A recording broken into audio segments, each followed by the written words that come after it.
Welcome to this panel on YA writing. We are honoured to have Alice Pung, who's come from Melbourne.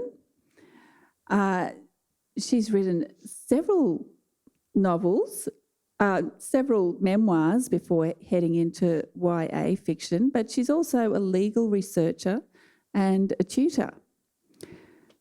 Then we have Megan Jacobson, who actually is no stranger to the territory, having spent quite a few years here growing up. How many years was it? Primary school. Primary school. And then a couple of years after graduating uni. And she's written 2 YA novels published by Penguin, although she's still working in TV production, and she's also been a TV writer. And next to her, another person who probably needs no introduction in the territory, we have Barry Jonsberg, who has published more than 20 novels? Yes, 20. Exactly, yeah. 20. Not that I'm counting, but yeah, 20. 20 that are published internationally, he thinks, in 15 or 16 countries. And his award-winning novel, My Life as an Alphabet, he's just been telling us, is fairly sure to be made into a film fairly soon, so watch out for that one. So Barry's probably, I would say, the territory's most successful author, and he still worked as a teacher for many, many years, but now he is a full-time writer. So we're here to talk about YA fiction and YA readers. I'll start with you, Alice. You started out as a memoirist, but you've gone into YA fiction. What was the process? What led you to do that? Oh, well, when I started my first book, I was a young adult, so the stories I wrote in my first book, I wrote when I was 19, and my book got published when I was 25. And even though it was published as a memoir, it was a book about family stories, I found that I had a very specific audience. So I had a diverse audience. I had ladies in book clubs. I had, people who liked reading memoirs, but I also had a very specific group of younger readers, teenagers and young men and women in their 20s who could really relate to it. And so it just seemed natural when I began to write my first work of fiction that I'd use the young adult voice. Megan, you've written 2 YA novels. What drew you to that?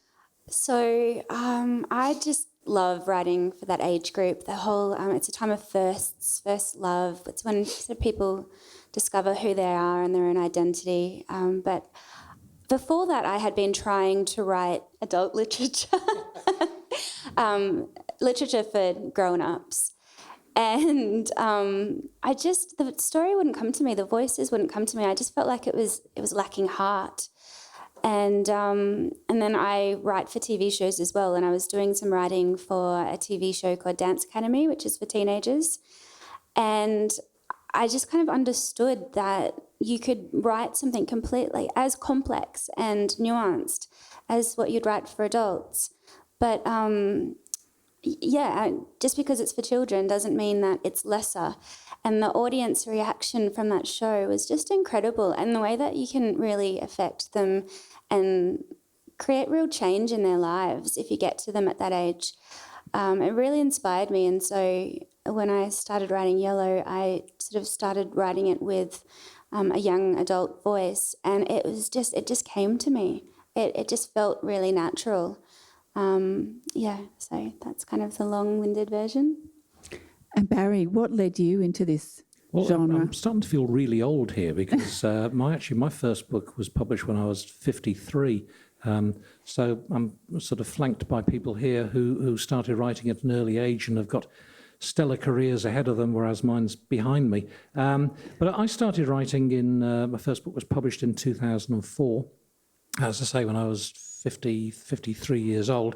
And I guess instinctively I went for YA because I've been a teacher, or was a teacher, for 38 years. So my whole professional life was surrounded by young people. So when I came to write a book. And so many English teachers actually promise themselves they're going to write a book. I've met many English teachers go, I'm going to write a book, as soon as I can find some time, because teaching is too busy and it's too hectic and it takes all of your energy, which is quite right. When I retire, I'm going to write a book. And I thought to myself, well, yeah, I'm probably going to die at this rate and not have fulfilled the ambition to write a book. So I found some time to write it. And instinctively, as I say, because I was surrounded by young people, that was the audience that I went for. And it was a raging success, and you've written 20 since then. Yeah. So even though my readers beg me to stop, I just carry on. I write about a book and a half a year. I mean, some of them are sort of like, small books, but most of them are full-length novels. And I've got one coming out in about a month's time called A Song Only I Can Hear, and that's already making some waves internationally, he said, bragging. But that's been sold to 4 countries, and so you're all invited to the book launch. Keep an eye out. There's going to be a book launch at the bookshop in about a month's time. Fantastic. We'll go back to Alice. How are you going to stay with YA now for a while? It looks like you're settling in. You've recently published a sort of an essay on John Marsden, who is another very successful Australian YA writer. Is this indication of you settling into this genre? I'm not sure, because I've written for all sorts of genres. So I've written for adults, I've written non-fiction, I do long-form journalism for magazines like The Monthly and The Good Weekend and the Australian newspaper.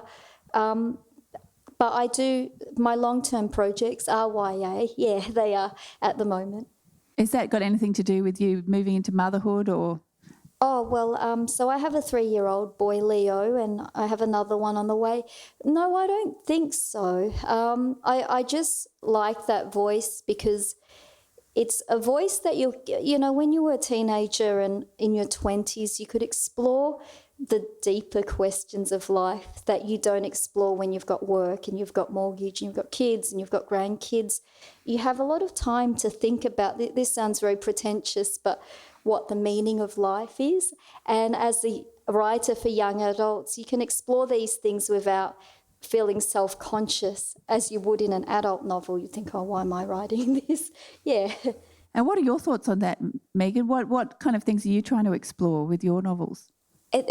I'm going to sound like such a wanker, but I feel like the story comes to me, and it just so happens that the stories that have come to me so far have been ones with young protagonists.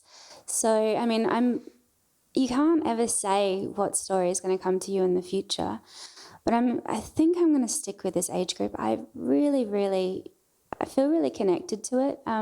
Like Alice was saying, it really explores the sort of deeper meaning of life, like identity issues in a way that you can explore. That it's a bit harder to do for adult novels, and but I mean, I'm also working in script writing, so I'm working on an adaptation at the moment, and I'd like to do that a little bit more. So I think I'm not going to be stuck in one genre so much, but just wherever the story comes to me. And is YA changing over the years, do you feel? Barry, you've probably been in it the longest. I was going to say what Megan was saying, that thing about if you're a wanker because you think stories come first, then we're 2 wankers here, because I think that's absolutely right. I think the story always comes first, and then it will find its home or not.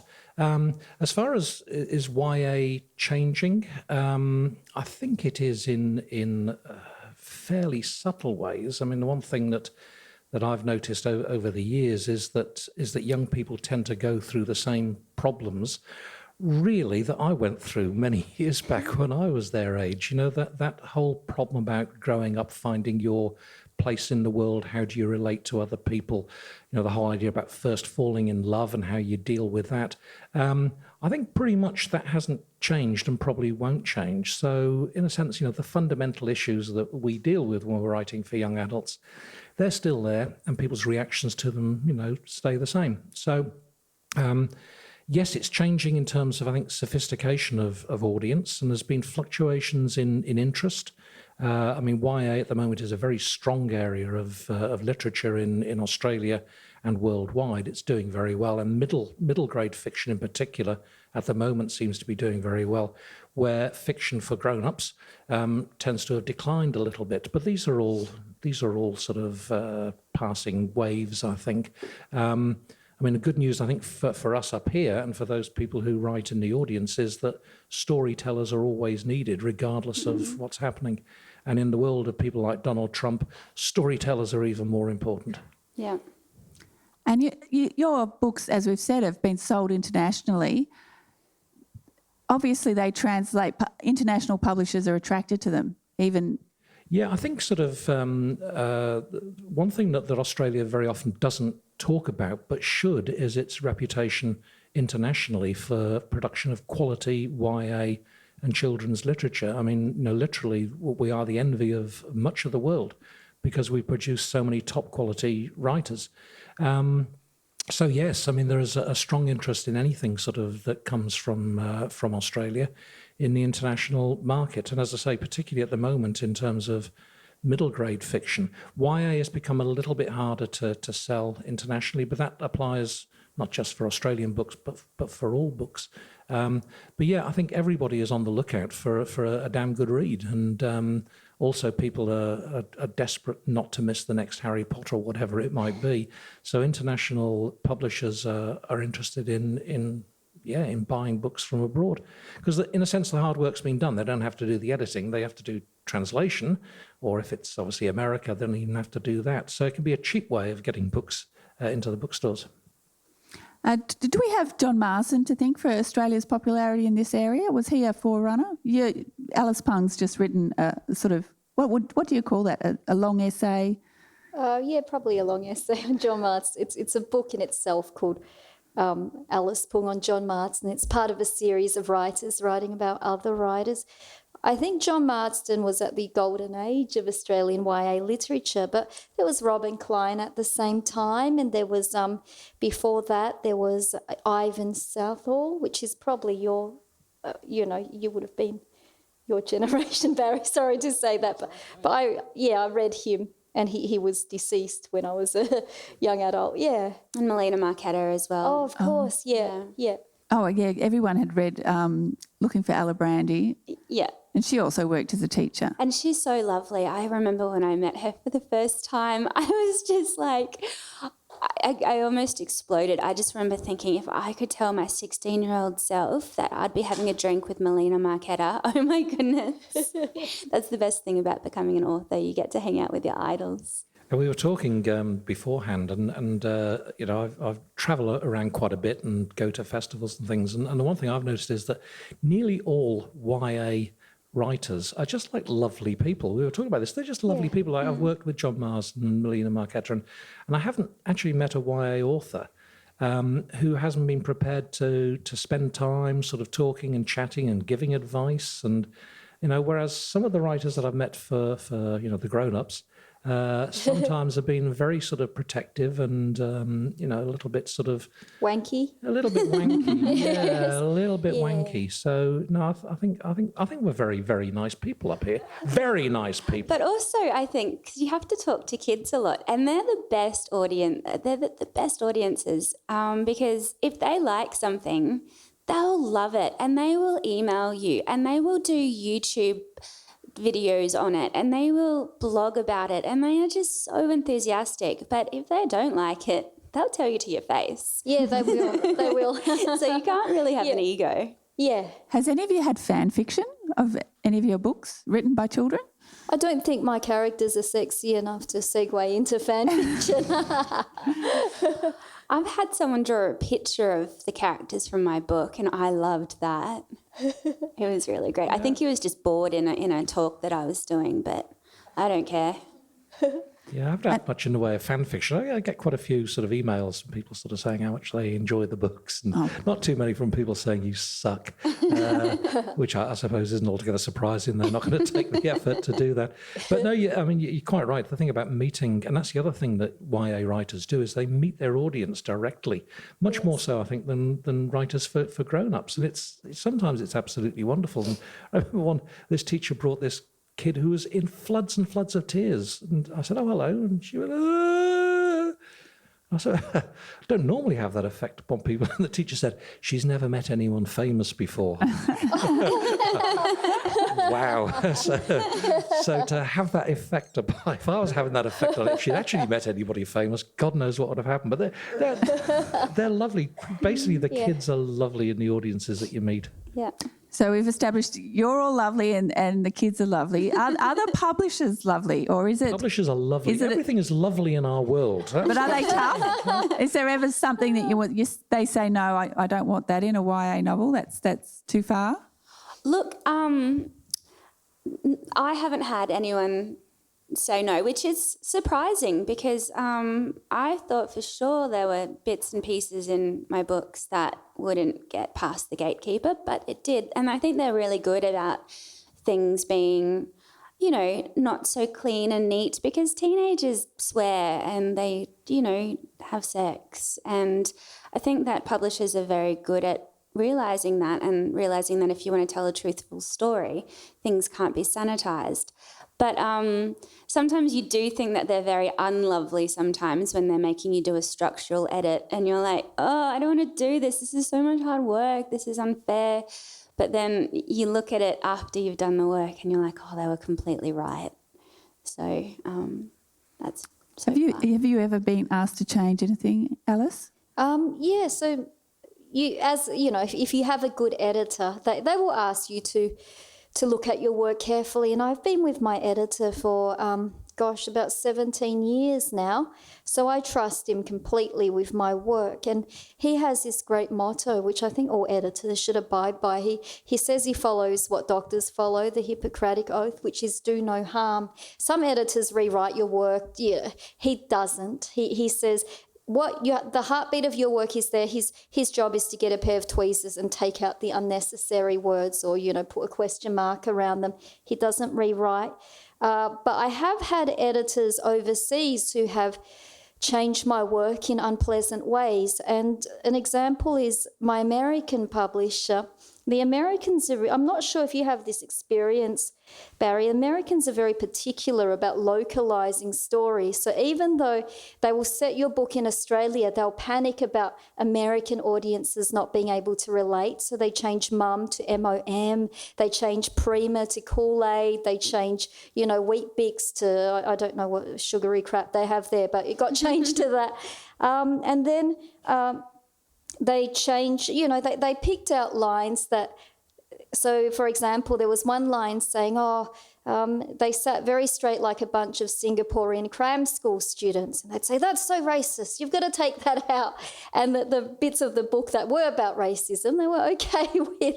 So that was funny. But the funniest thing is young adult audiences are the best editors because they, as Megan said, they don't put up with any BS. So one of them wrote a review on Goodreads saying, I like this American version of the book, but we're not stupid, It's not called 191, you morons. It's called 000 in Australia.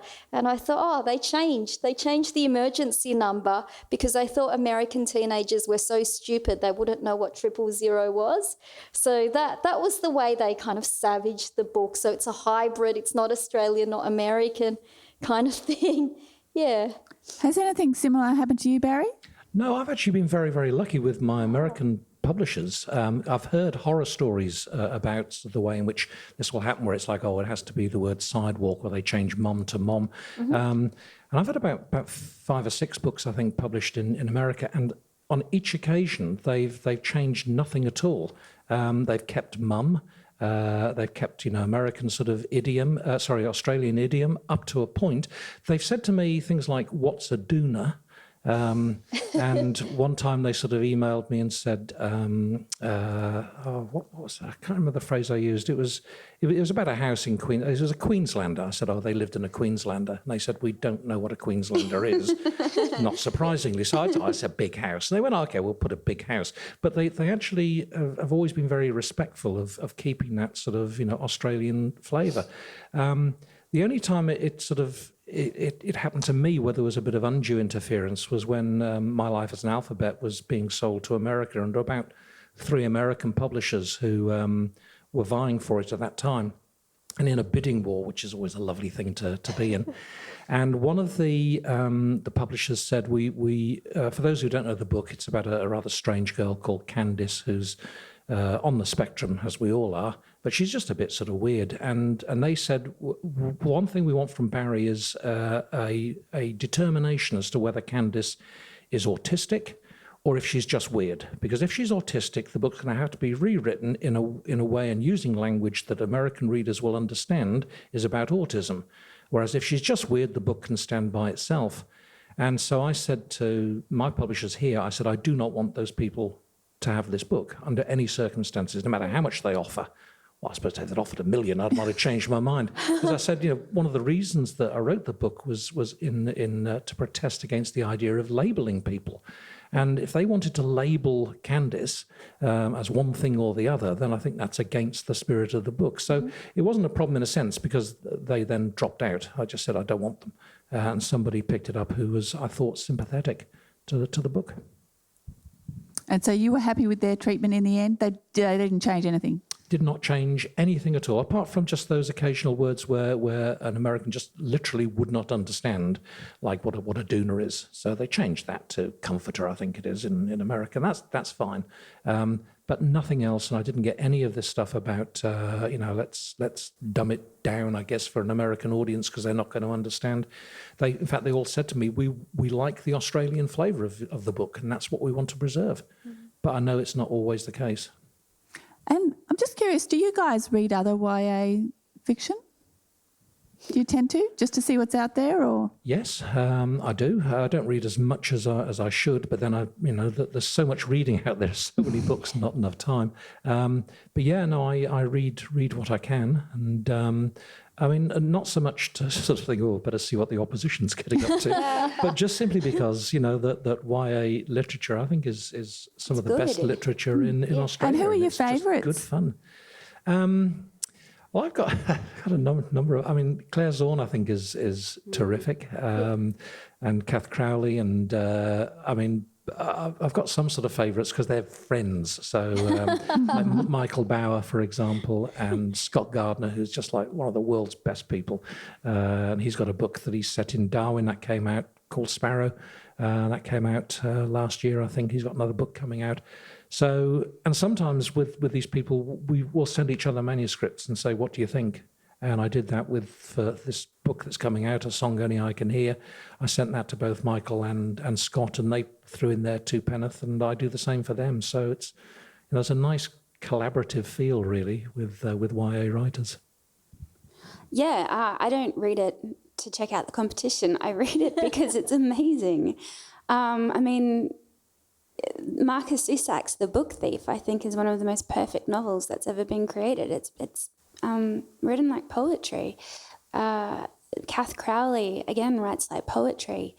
Claire Zorn writes as well as anyone who's won the, Miles Franklin. I think her writing is just completely literary. It's beautiful. And YA isn't to do with dumbing down the books. It's the age of the protagonist, and that's it. It's no indication on whether the writing is good or not or the story is good or not.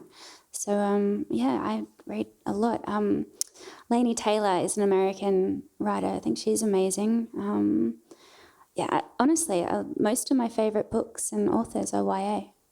It's a very vague distinction. I read Barry's books, but when I was growing up, I read a lot of Sonia Hartnett, and I remember as a 14-year-old thinking, man, if my teachers knew what she was writing about, they would not put this in the school libraries because she is an adult writer, except her characters are teenagers. And so it's a very vague distinction. What makes Jasper Jones an adult book, and then what makes a book with, a protagonist like Candace, a YA book? I don't know. And that's chosen by marketers often, isn't it? The marketing department, not anyone else. But in the US, Jasper Jones is young adult.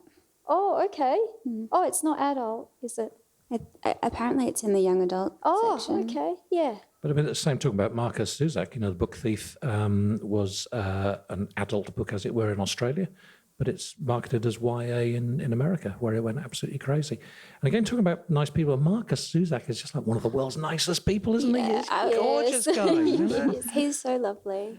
I was saying, so I won a writing competition when I was a teenager, and I got speaking at the Byron Bay Writers Festival, and they had this panel with a bunch of, we were the up-and-comers, and we had to do a panel about what it is to be a young writer.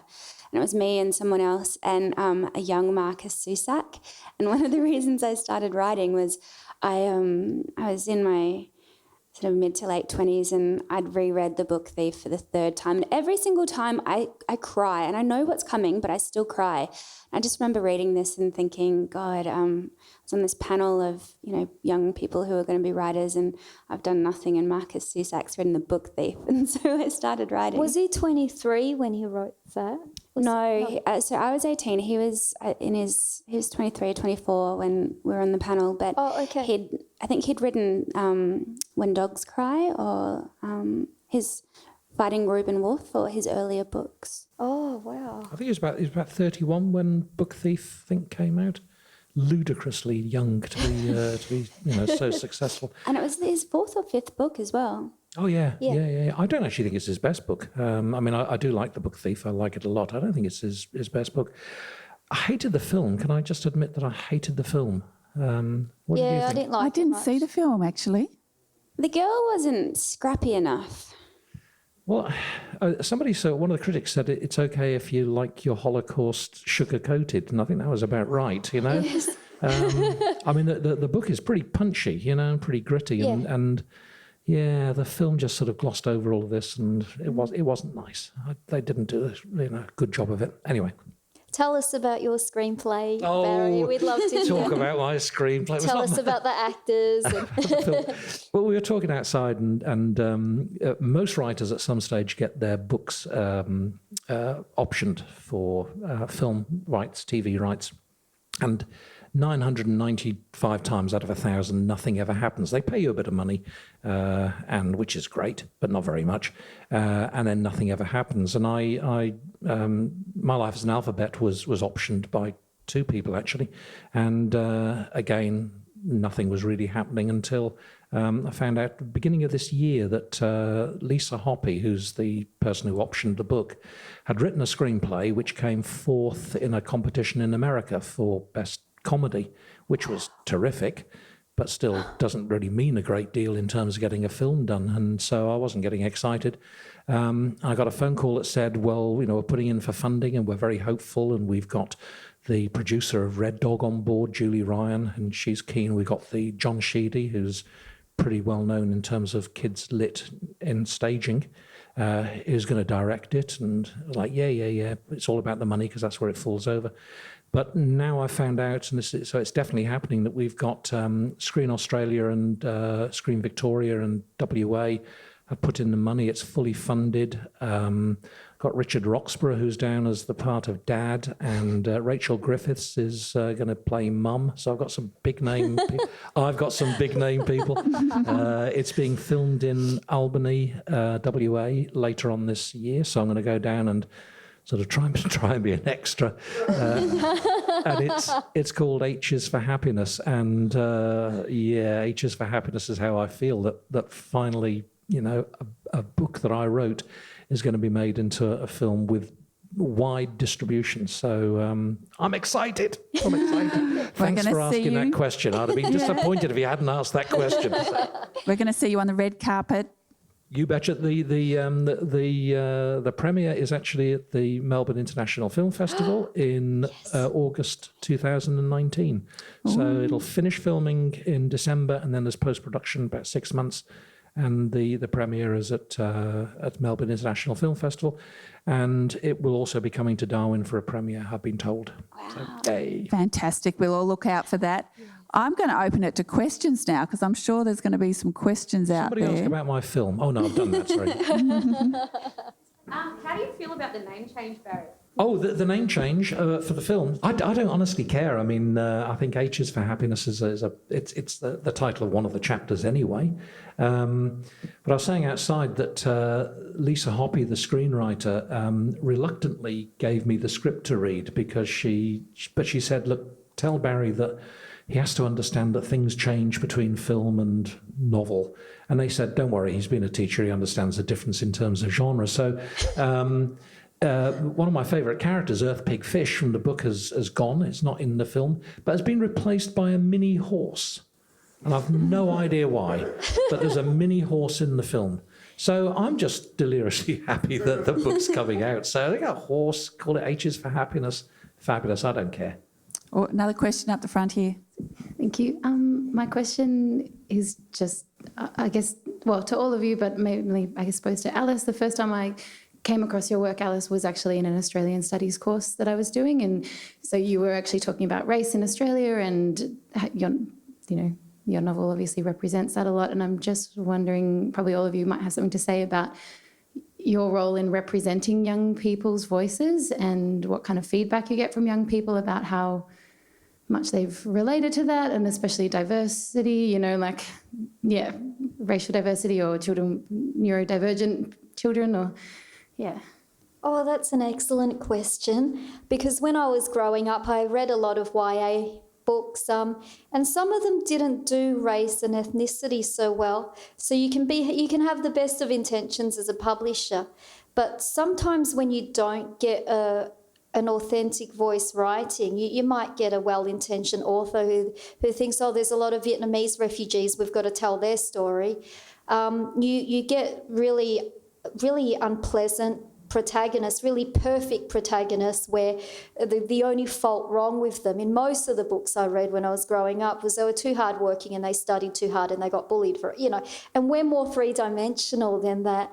And there's this wonderful own voices movement coming up. Publishers are starting to recognise that if you get a local writer in their community, be it Muhammad, who was in here before, or Melina Makeda, or someone like myself, or Randa Abdul Fattah, you get a more authentic story. You get characters with heartbeat, as opposed to didactic lessons, which become an assemblage of personality traits that make up this character that try and teach you about being nice to refugees. So the characters have to be three-dimensional. And when you live in a brown or yellow skin, you do experience racism differently, and you experience it in a more nuanced way, as opposed to if you haven't lived through that experience, you tend to say, oh, racism is bad. Here are the ways you get bullied, and it's not as obvious as the ways we might think. So when I was growing up, this is an example.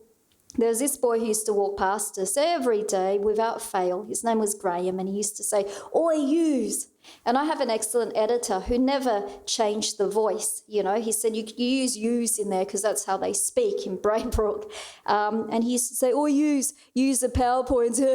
And we didn't get it. And what he meant was our faces look like PowerPoint sockets, where you plug in your iPhone or your hairdryer, And in case we didn't get it, he used to do this. Now, we didn't care that we're being called PowerPoints because he was a bully and he was bashing up other kids. So we got it mild.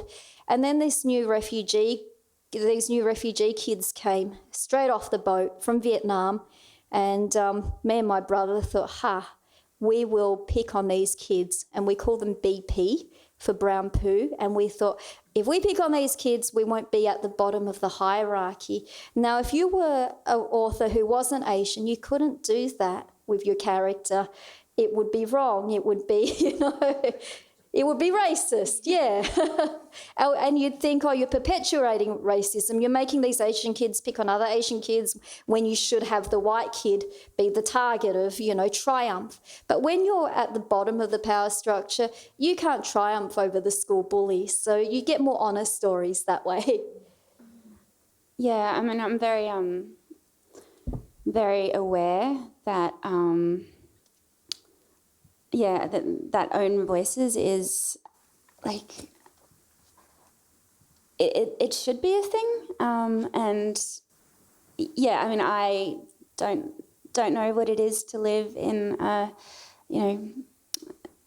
I've always been a majority, and so I don't know those nuances. So I write my stories from, but just my characters so far have been white. I can't even do men. I can't even do guy characters. So they're always first person females.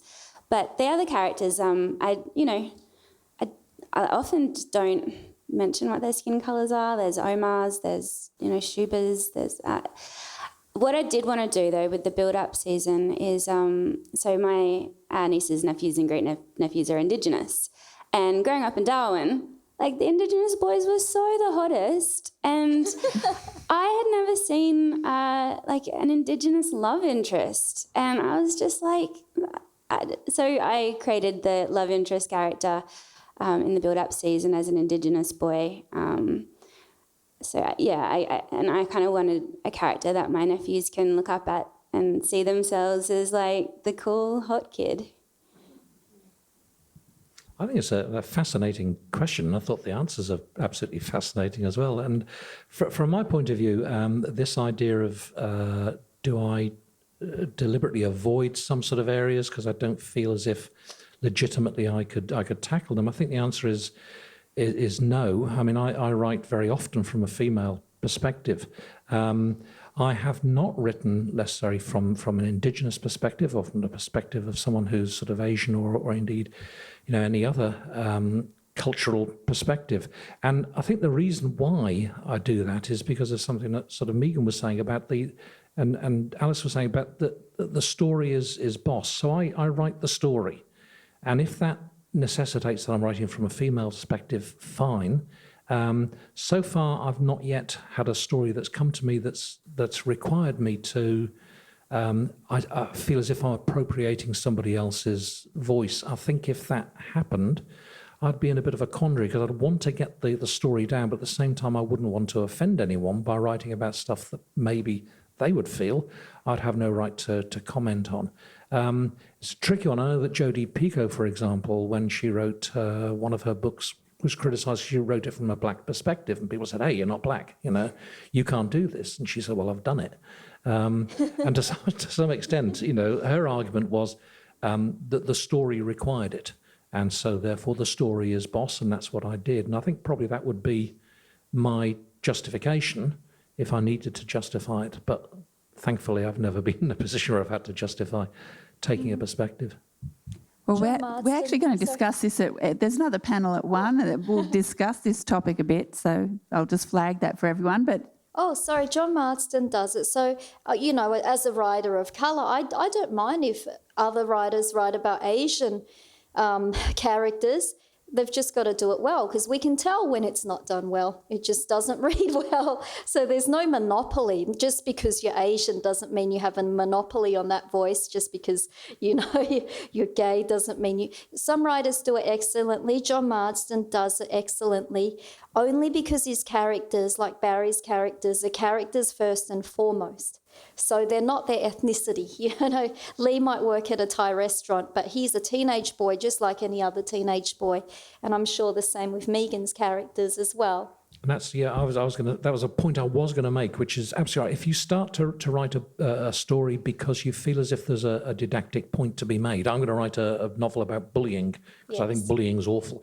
You are almost automatically on a loser, because readers are not stupid, particularly YA readers, and they spot an issues book, and what they want is something that is believable. And if you write because you're making a point, they spot it a mile off.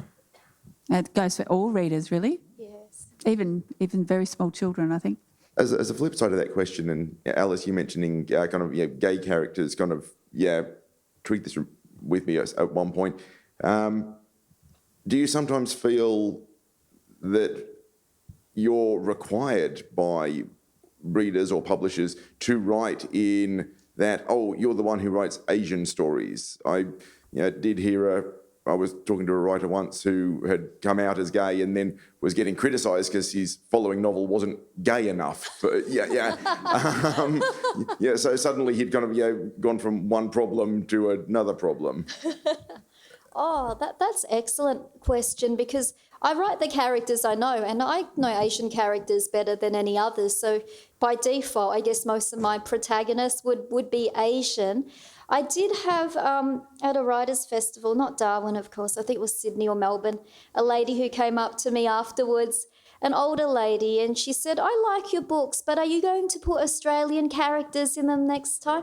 And I was born here, like I'm Australian. I don't know any other home. So I think it was important that my characters, you could recognise an Asian face and consider them Australian as well. But I don't write Asian characters out of a sense of social responsibility, because I think if I lost that voice and decided I wanted to be, to write in a different voice, I'd go there. Otherwise, your books become the same story told a million times.